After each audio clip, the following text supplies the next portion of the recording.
Oui, Monsieur le Président, chers collègues.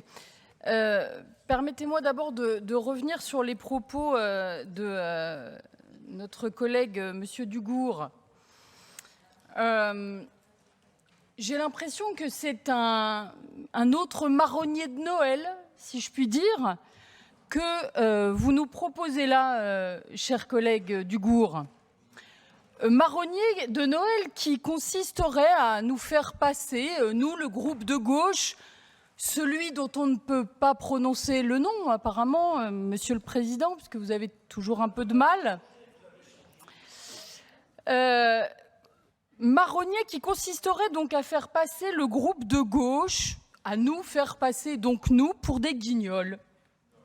Pour des guignols incapables de gérer un budget, incapables de proposer une autre ligne budgétaire, incapables de proposer une autre politique.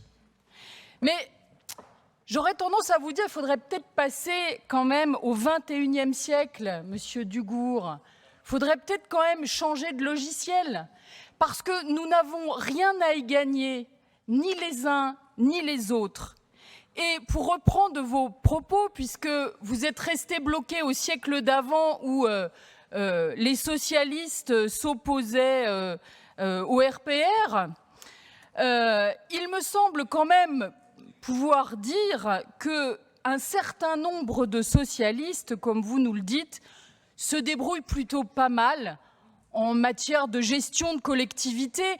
Il me semble que de manière assez proche de nous, se trouve une collectivité dans laquelle nous sommes et dans laquelle des socialistes gèrent plutôt pas mal la collectivité dans laquelle ils sont en matière budgétaire.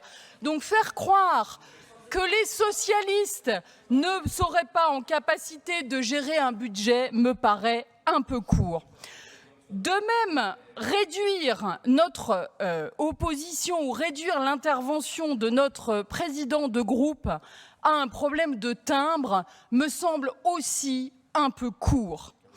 Parce que, Monsieur Dugourc, c'est toute l'année que nous vous proposons une autre ligne politique. C'est toute l'année que notre groupe propose une autre vision des choses, d'autres politiques budgétaires, un autre budget possible pour ce département, d'autres idées. C'est toute l'année que nous le faisons. Alors, désolé, je vais sortir, c'est mon vieux réflexe de vieux prof, mon stylo rouge. On est en période de bulletin scolaire, vous savez, et je vais vous mettre peut mieux faire ou doit faire ses preuves. Ah, mais moi, je suis aussi au XXe siècle et même au XIXe, si vous voulez, en matière d'écriture. Donc, j'aurais tendance à vous dire que ce n'est pas à nous de vous prouver que nous sommes une bonne opposition, mais c'est à vous de nous prouver que vous êtes une bonne majorité. Il ne s'agit pas d'inverser les choses. Pour en revenir sur le dossier de la restauration scolaire, Monsieur le Président, et je reprends la question que Massar Ndiaye vous a posée. Je reprends la question que Massar Ndiaye vous a posée. L'une des dépenses qui est en baisse, Monsieur le Président, est sur la restauration scolaire. Les chiffres, je ne parlerai que des chiffres et je ne rentre pas dans la polémique de 2 €, puisque vous connaissez très bien ma position à ce sujet.